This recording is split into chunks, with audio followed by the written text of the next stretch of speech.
बालको असी पढ़ी रहा आयूं दर्जो 9 जी हीअ किताब जंहिंजो नालो आहे सुरहाण ऐं असी पाठ ॿियो कंप्यूटर जेको आहे पूरो कयोसीं। ॿिनि भाङनि में हिनखे विराए करे पाठ पढ़ियोसीं, सम्झोसीं कि कंप्यूटर जी कहिड़ियूं ख़ासियतूं आहिनि, कंप्यूटर जा पार्ट्स भाङा केतिरा आहिनि, कंप्यूटर जा अॼु कहिड़े कहिड़े खेत्रनि में कहिड़े तरीक़े सां उपयोग थी रहिया आहिनि, उपयोग यानी इस्तेमालु थी रहिया आहिनि। बालको हिन में असीं इहो पढ़ियोसीं त कंप्यूटर जेको आहे कीअं असांजी ज़िंदगीअ जो अणवंडियो हिसो अॼु थी चुको आहे। उमेद आहे कि तव्हां उहे ॿई वीडियो ॾिठा हूंदा, न ॾिठा आहिनि त पहिरीं वीडियो ॾिसो। तंहिंखां पोइ अॼु जेको इहो वीडियो आहे सो आहे असांजो सुवालनि जे जवाब ते। असीं पढ़ंदासीं सुवाल असांजे दर्सी किताब में कहिड़ा कहिड़ा ॾिनल आहिनि, गॾोगॾु हुननि जा जवाब बि ॾिसंदासीं। ॾिसो त कहिड़ो जेको पहिरियों सुवाल आहे, हेठियनि सवालनि जा जवाब असांखे हिकु ॿिनि जुमलनि में ॾियणा आहिनि। पहिरियों सुवाल आहे हिकु ॿ जुमिलो यानी कि हिकु ॿ जुमिले में ई हिकु ॿ सिट या सेंटेंस में ही असांखे जवाबु लिखणो आहे। बालको वधाइणो न आहे, पर हा कोशिशि कजो कि जवाबु पूरो हुजे। कंहिं क्वेश्चन जो आंसर तव्हांजो वन वर्ड भी थी सघे थो, पर तव्हां पूरे हिकिड़े अखर में न, पूरे सिट में, पूरे जुमिले में असांखे जवाबु ॾेई अचिणो आहे। अॼु जो युग कहिड़ो युग आहे? ॾाढो तमामु सवलो जवाबु आहे बालको, अॼु जो युग कंप्यूटर जो युग आहे। इहो ई आहे जवाबु हिन जो, छाकाणि त पाठ जो नालो ई छा आहे? कंप्यूटर, यानी कि ही पाठ कंहिंजे मथां आहे? कंप्यूटर जे मथां ई आहे। कंप्यूटर जी लफ़्ज़ी माना छा आहे? कंप्यूटर जी लफ़्ज़ी माना आहे, हिते मां लिखियो आहे ॻणप, तव्हां चाहियो त कंप्यूटर जी लफ़्ज़ी माना छा था लिखी सघो? ॻणप जी मशीन। छाकाणि त कंप्यूटर छा आहे बालको? कंप्यूटर हिकु मशीन ई त आहे, त कंप्यूटर जी लफ़्ज़ी माना आहे ॻणप जी मशीन। ॾिसूं टियों सुवाल कहिड़ो ॾिनल आहे, हिन जो बि जवाबु असांखे हिकु ॿ सिटुनि में ई लिखणो आहे। कंप्यूटर कंहिं ऐं कॾहिं ईजाद कयो? ईजाद मतिलब कि हिन जी आविष्कार कॾहिं थियो? त कंप्यूटर हिसाबनि जे प्रोफेसर चार्ल्स बाबेज 1830 में ईजाद कयो, यानी हिन जो आविष्कार कयो। CPU छा आहे बालको? असीं पढ़ियोसीं जॾहिं असीं कंप्यूटर जा भाङा पढ़ी रहिया हुआसीं, पार्ट्स पढ़ी रहिया हुआसीं। मां तव्हांखे हार्डवेयर सॉफ्टवेयर सभु पार्ट्स ॿुधाया हिन जा, त CPU ॿुधायो हो, हिन जी फुल फॉर्म आहे सेंट्रल प्रोसेसिंग यूनिट। लिखो बालको कॉपीअ में, हीअं बची सघे थो सुवाल कि CPU जी फुल फॉर्म छा आहे। ऐं ही पाठ न रुगो तव्हां इन करे पढ़ंदा, इन करे सम्झंदा कि तव्हांजे टेक्स्ट बुक में आहे, कोर्स में, पर इहो पाठ असांजी day to day life, normal life सां रिलेटेड आहे। तंहिं करे बि असांखे छा करिणो आहे? इहो पाठ सुठी तरह सम्झणो आहे, पढ़णो आहे। त CPU छा आहे? कंप्यूटर जो दिमाग़ आहे, जेको कंप्यूटर जे ॿियनि हिस्सनि खे वस में करे थो। हिन में सभु शयूं महफ़ूज़ रहनि थियूं। बालको तव्हां चवंदा भई हिन में त लिखियलु आहे कि भई हिकु ॿ सिटुनि में जवाबु ॾियणो आहे, पोइ मां 10 सिटुनि में छो लिखियो आहे? इन करे लिखियो आहे छाकाणि त इहो पूरो जवाबु असांखे ईअं ई थो ठहे कि कंप्यूटर जो दिमाग़ आहे CPU, जेको कंप्यूटर जे ॿियनि हिस्सनि खे छा कंदो आहे? कंट्रोल कंदो आहे, वस में कंदो आहे। अचो त ॾिसूं ॿियो सुवाल कहिड़ो ॾिनल आहे। हिन खां पहिरीं वारा जेके हुआ उन्हनि जो जवाबु असांखे हिकु ॿ सिटुनि में ॾियणो हो। हाणे हिन सुवाल में सिर्फ़ु असांखे इहो ॾिनल आहे कि हेठियनि सुवालनि जा जवाबु असांखे 8 खां 10 सिटुनि में ॾियणा आहिनि, यानी कि लघुत्रात्मक प्रश्न जेके थींदा आहिनि न बालको, उहे आहिनि इहे। ॾिसूं पहिरियों सुवाल कहिड़ो ॾिनल आहे। हिन में आहे पहिरियों सुवाल, कंप्यूटर जी माना छा आहे? त असांखे छा लिखणी आहे? कंप्यूटर जी पहिरीं मीनिंग यानी माना लिखणी आहे, ऐं इहो कहिड़े नमूने कमु करे थो। कमु यानी कि इहो वर्क कीअं कंदो आहे, यानी कि हिन जो प्रोसीजर छा आहे कमु करण जो। त हिकिड़े सुवाल में घणा सुवाल अची विया बालको? 2 सुवाल अची विया। कंप्यूटर जी माना ऐं हुन खां पोइ इहो कहिड़े नमूने कमु कंदो आहे। त कंप्यूटर छा थींदो आहे बालको?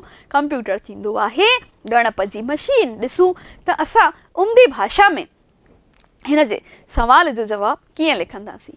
कंप्यूटर जो मतिलबु आहे ॻणप जी मशीन। कंप्यूटर जो उपयोग जीवन जे हर क्षेत्र में ॾाढो ज़रूरी थी पियो आहे, छो त हिन मशीन सां घणो तेज़ सां गति सां ऐं सुठो कमु करे सघिजे थो। इहो ई थींदो आहे कि कंप्यूटर जी माना छा आहे। कंप्यूटर जी माना छा आहे बालको? कंप्यूटर जी माना आहे गणप जी मशीन। हिन सां ॾाढो सुठी तरह ऐं जल्दी कमु थी वेंदो आहे। ॿियो जेको नतीजो निकिरंदो आहे उहो सही निकिरंदो आहे, स्पीड सां कमु थींदो आहे।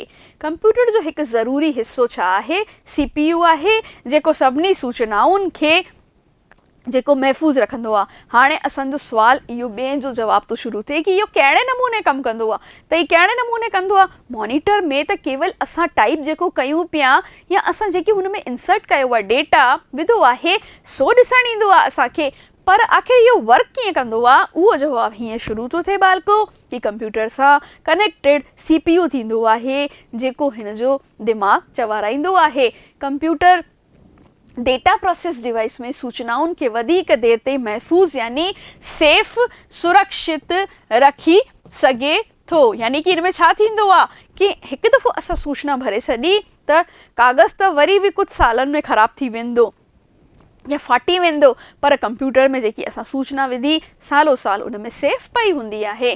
कंप्यूटर जे ज़रिए वॾे में वॾी ॾुखी जेका गणना थींदी आहे, गणना मतिलब कि हिसाब किताब सां जल्द थी वेंदी आहे। त इहो सवाल जो जवाबु हिते पूरो थियो बालको। असांखे हिन में पहिरीं लिखिणो कि भई कंप्यूटर जी माना छा थींदी आहे, उहो असां 10 सिटुनि में लिखियोसीं। तंहिंखां पोइ असीं लिखियोसीं कि भई कंप्यूटर जेको आहे कहिड़े नमूने असांजो कमु कंदो आहे। हाणे असांखे ॿियो सुवाल कहिड़ो ॾिनल आहे ॾिसूं बालको। कंप्यूटर इंसानी ज़िंदगीअ जे कहिड़े खेत्रनि में कतब अचे पियो? यानी कि असां आम माण्हुनि जी ज़िंदगीअ खे कीअं हिन प्रभावित करे कयो आहे, कीअं असांजी ज़िंदगीअ जो अणवंडियो हिसो अॼु कंप्यूटर थी पियो आहे, उहो असांखे हिन में लिखिणो आहे। हाणे छाकाणि त 8-10 सिटुनि में आहे, तंहिं करे ॾिसो बालको, मां हिन में कुल 7 पॉइंट लिखिया आहिनि ऐं इहे 10 सिटूं क़रीबन थी वियूं आहिनि हिन जवाब जूं। पॉइंट्स में लिखियो आहे, तव्हां चाहियो त पैराग्राफ मटे मटे बि लिखी सघो था, पर अगरि असां पॉइंट्स में लिखूं था त वधीक सुठो असांजो हिन जो जवाबु थींदो। अॼु कंप्यूटर इंसानी ज़िंदगीअ जो अणवंडियो हिसो बणिजी चुको आहे। बैंकूं पंहिंजो सॼो कमु कंप्यूटर ज़रिए कंदियूं आहिनि। हिन सां इहो फ़ाइदो आहे, कमु जल्दी जल्दी ऐं सही थिए थो। अस्पतालुनि में सभई जाचूं कंप्यूटर सां कयूं वेंदियूं आहिनि। टियों पॉइंट आहे, रेलवे स्टेशन ते रेलवे जी टिकट जी बुकिंग कबी आहे। ऑफिसुनि में घणा तणा कम कंप्यूटर सां थींदा आहिनि। दुकान में बिल ठाहिण खां वठी स्टॉक रजिस्टर वारो बि सॼो कमु कंप्यूटर सां थींदो आहे। OMR शीट जी जांच कंप्यूटर सां थींदी आहे। इम्तिहान जा रिज़ल्ट ठाहिण, लॉटरी जा कम बि जेके आहिनि सभु कंप्यूटर सां थींदा आहिनि बालको। हिन जे अलावा बि खूब उपयोग आहिनि जेके असां सभिनी खे पतो आहिनि, पर छाकाणि त असांखे जेको आहे हिन जी लिमिट थी वई आहे कि भई असांखे 8-10 सिटुनि में हिन जो जवाबु लिखिणो आहे, त इहो पूरो थियो। तव्हां पॉइंट्स में लिखी अचो। इहे तव्हांजी किताब मां ई मां खयां आहिनि बालको। कोशिशि कयूं त असां किताबी लैंग्वेज बि लिखूं, थोरी असांजी ख़ुदि जी बि भाषा ठाहे लिखी अचूं। हीअ सवाल ॾाढो इम्पॉर्टेंट आहे बालको। पाण सां गॾु तव्हांजी कॉपी खणी करे वियो, पेन खणी करे वियो, लिखंदा वञो, छाकाणि त इहो तव्हांजी किताब खां थोरो सो अलॻि जवाबु, सुठो जवाबु ठहियलु आहे कि भई कंप्यूटर जा कहिड़ा प्रकार आहिनि। टाइप्स ऑफ कंप्यूटर असांखे ॿुधाइणा आहिनि। त कंप्यूटर जा हेठिया प्रकार आहिनि। मुख्य रूप सां हिन खे 3 अलॻि अलॻि आधार ते विराए सघूं था। असांखे रुगो कंप्यूटर जा 3 लाइनुनि में ॾिना विया आहिनि कि भई इहे कंप्यूटर जेके आहिनि, mainframe computer, supercomputer, palmtop computer, laptop computer प्रकार जा थींदा आहिनि। पर हिते हिन तरीक़े सां अगरि तव्हां डायग्राम ठाहे लिखंदा त जवाबु ॾाढो सुठो थींदो बालको।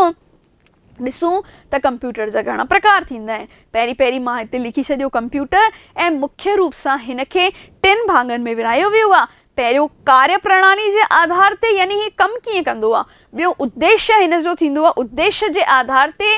ऐं टियों आहे बनावट या आकार जे आधार ते। हिते स्लैश लिखियल लॻल आहे बालको, यानी कि हिन जो आकार कहिड़ो आहे उन जा हिसाब सां। हाणे कार्य प्रणाली में 3 भाङ आहिनि, उद्देश्य में 2 आहिनि ऐं बनावट जे आधार ते 6 आहिनि। त पहिरीं ॾिसूं असां कार्य प्रणाली जे आधार ते। कार्य प्रणाली यानी कमु कीअं कंदो आहे। Analogue computer digital computer, hybrid computer. ऐं उद्देश्य जे आधार ते थींदो आहे आम माण्हू खे कम में अचण वारा ऐं मुख्य कम में यानी कि रॉकेट साइंस वग़ैरह में जेके कम ईंदा आहिनि उहे वारा। आम माण्हू में जेके कि असां स्कूल कॉलेज में हॉस्पिटल में कमु कंदा आहियूं उहे। हाणे बनावट जे आधार ते, बनावट यानी कि हुनजो आकार कहिड़ो आहे हुन आधार ते सुपर कंप्यूटर वॾा थींदा आहिनि, मेन फ्रेम कंप्यूटर मिनी नंढड़ो, माइक्रो हुन खां नंढड़ो, लैपटॉप सां त असां सभु वाक़िफ़ आहियूं बालको। हिन जे अलावा पॉम टॉम कंप्यूटर, यानी कि इन्हनि सभिनी खे तव्हां कॉपीअ में नोट कयो। अगरि तव्हांजे इम्तिहाननि में 8 सिटुनि वारो जवाबु अचे थो त ही ठीकु आहे, पर मान लो कि वॾो अची वियो 10 नंबरनि जो, 8 नंबरनि जो सुवालु अची वियो त तव्हां कीअं लिखंदा बालको? तव्हां पहिरीं इहो डायग्राम ठाहींदा, पोइ हिकु हिकु कंप्यूटर जो प्रकार आहे हुनखे 2-2, 3-3 लाइनुनि में तव्हांखे वर्णन करिणो पवंदो। ठीकु आहे बालको? त इहो जवाबु हिन जो 10 सुवाल जो कि भई कंप्यूटर जा कहिड़ा प्रकार आहिनि पूरो थियो। हाणे चौथो सुवालु आहे कि कंप्यूटर जा केतिरा भाङ आहिनि। हाणे हिन में असांखे इहो न ॾिनो वियो आहे कि भई असांखां हार्डवेयर वारा भाङ पुछिया विया आहिनि या जेके आहिनि सॉफ्टवेयर वारा पुछिया विया आहिनि। ॾिसो बालको, हिन जो जवाबु मां ईअं कीअं लिखियो आहे, तव्हांजी किताब मां ई खयो वियो आहे। जेके पॉइंट्स तव्हांजा 11 ॾिनल आहिनि उहे ई पॉइंट्स मां हिते लिखिया आहिनि। पहिरियों स्क्रीन, जंहिंखे असीं मॉनिटर भी चवंदा आहियूं, इन्हनि हिकु हिकु पॉइंट खे असां सुठी तरह सां सम्झो आहे हिननि खां पहिरीं वारे वीडियो में, जंहिंमें कि असां जेको आहे पाठ जी व्याख्या कई हुईसीं। CPU, तंहिंखे असीं छा चवंदा आहियूं? Central processing unit. हाणे बालको, तव्हांखे इम्तिहाननि में छा करिणो आहे? पूरे वर्ड खे लिखी अचिणो आहे, हिकु पूरी हीअं शॉर्ट में न लिखी अचिणो आहे। हूअं त सही त आहे, ग़लति न आहे CPU लिखियो आहे, पर कोशिशि कयो पूरो लिखी अचो। इन करे मां हिते तव्हांखे लिखायो आहे। कीबोर्ड, असां ॾिठोसीं कीबोर्ड जो उपयोग, माउस थींदो आहे, प्रिंटर थींदो आहे जेको प्रिंट कढंदो आहे, input output, kilobyte, RAM, ROM, save. हाणे बालको, हिननि सभिनी पॉइंट्स खे मां केवल पॉइंट्स में लिखी छॾियो आहे, पर अगरि थोरो वॾो क्वेश्चन अची वञे त पोइ कीअं लिखंदा तव्हां? पोइ तव्हां हीअं लिखंदा बालको, असांखां क्वेश्चन ॾिसूं पहिरीं छा आहे कि कंप्यूटर जा भाङ केतिरा आहिनि। त कंप्यूटर जा भाङ हेठियां आहिनि। असां पहिरीं लाइन हीअं लिखंदासीं, पोइ असां कंप्यूटर जे भाङनि खे कीअं विराईंदासीं बालको? हीअं 2 हिसनि में विराए सघूं था। पहिरीं ईंदो हार्डवेयर, पोइ ईंदो ॿियो भाङो सॉफ्टवेयर। हिकिड़ी ॿियो तरीक़ो बि आहे, उहो बि ॿुधाईंदसि। ग़लति लिखी छॾियो मां, सॉफ्टवेयर। ठीकु आहे बालको?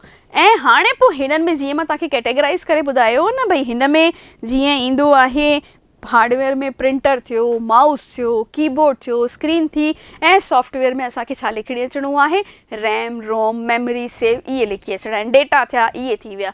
हिन टाइप सां असांखे लिखी अचिणा आहिनि। हिकु त इहो प्रकार थी वियो। ॿियो तव्हां लिखी सघो था कि हीअं डिस्क्राइब करे, हिकु हिकु अखर न लिखी करे, जीअं ही प्रिंटर आहे, मान लो प्रिंटर 5 पॉइंट थी वियो असांजो, हिन प्रिंटर जा 2 लाइनुनि में उपयोग असांखे लिखी अचिणा आहिनि अगरि वॾो क्वेश्चन असांजो अचे थो। हिकु थींदो आहे भई तव्हां हीअं विच में लिखी छॾियो कंप्यूटर ऐं कंप्यूटर या कंप्यूटर जा भाङ, ऐं पोइ जेके आहिनि हीअं पॉइंट्स में तव्हां लिखी अचो। जेके 11 पॉइंट्स असांजी किताब में ॾिना आहिनि उहे 11 एरो ठाहे करे हिते लिखी छॾियो। RAM, ROM, screen, mouse, Sindhi में देवनागरी में लिखी अचणा आहिनि बालको। हिन तरीक़े सां बि असां हिन जो जवाबु ॾिसो हीअं डायग्राम ठाहे करे लिखी सघूं था। त ईअं तव्हां थोरो चित्र ठाहे ईंदा, थोरो सुठो वर्णन करे ईंदा, त छा आहे कि एग्ज़ाम में ॾिसण वारे खे बि सुठो लॻंदो कि भई ॿार महिनत कई आहे, कि हुनखे नॉलेज आहे, केवल बुकिश नॉलेज न, किताब खां ॿाहिरि जी बि हू छा रखंदो आहे? नॉलेज रखंदो आहे। त इहो जवाबु कि कंप्यूटर जा कहिड़ा भाङ आहिनि इहे पूरो थियो बालको। जेके असांजे दर्सी किताब में सुवाल ॾिनल आहिनि उहे हिते पूरा थिया। हाणे हिकु सुवाल ॿियो अची सघे थो बालको कि शिक्षा जे खेत्र में कंप्यूटर जो उपयोग ते मज़मून लिखो। इम्पॉर्टेंट आहे अची सघे थो त इन जो जवाब 2 लाइनुनि में असांजी किताब में ॾिनल आहे। पर असांखे अगरि मान लो मज़मून आयो आहे, मज़मून यानी घटि में घटि 150-200 अखरनि में, त असांखे इन जो जवाबु लिखी अचिणो आहे। त असांखे सॼो जवाबु कि भई अॼु पढ़ाई थी रही आहे कंप्यूटर जी मदद सां थी रही आहे। तव्हां एग्ज़ाम्पल मिसाल ॾेई करे सम्झाईंदा कि जेकी OMR शीटूं आहिनि उन्हनि खे जल्द चेक करण लाइ उहे कंप्यूटर सां चेक थींदियूं आहिनि। गॾोगॾु असांजे जेके आहिनि स्क्रीनूं स्कूलनि में लॻण लॻियूं आहिनि ऐं जेके कंप्यूटर लैब ठहणु शुरू थी विया आहिनि, ई क्लासिस लॻणु शुरू थी वियूं आहिनि। इहो सभु कंहिंसां थी रहियो आहे? इहो सभु कमु असांजो कंप्यूटर सां ई त थी रहियो आहे। गॾोगॾु कॉपियूं चेक करण जो, क्वेश्चन पेपर टाइप करण जो, क्वेश्चन पेपर ठाहिणु जांचणु, सॼो कमु, इन खां पोइ ॿारनि खे पढ़ाइण जो कमु, रिज़ल्ट ठाहिण जो कमु, सभु कुझु कंप्यूटर सां थी रहियो आहे बालको। पुराणे ज़माने में त छा थींदो हो कि अख़बारुनि में रिज़ल्ट ईंदा हुआ, असां पंहिंजो रोल नंबर ॻोल्हींदा हुआसीं। पर अॼुकल्ह छा थींदो आहे, कंप्यूटर ते रिज़ल्ट अचणु लॻी विया आहिनि। तव्हां पंहिंजो नालो विझो, तव्हांजो नालो, फादर्स नेम, रोल नंबर, हिक जा मार्क्स, सभु कुझु तव्हांजा अची वेंदा आहिनि। गॾोगॾु हिन खे मेमोरी खे जेकी कंप्यूटर जी थींदी आहे असां सालो साल महफ़ूज़ रखी सघूं था। त इहो शिक्षा जे खेत्र में कंप्यूटर जो योगदान ते असांजो मज़मून हिकु सुवाल ठही करे अची सघे थो। बालको हिते इहो असीं पाठ समाप्त कंदासीं। टियों ऐं आख़िरी भाङो हो जंहिंमें कि असीं सुवालनि जा जवाब ॾिठा हुआसीं। मिलूं था अॻिले वीडियो, नए वीडियो में नए पाठ सां गॾु। तेसीं ताईं नमस्ते।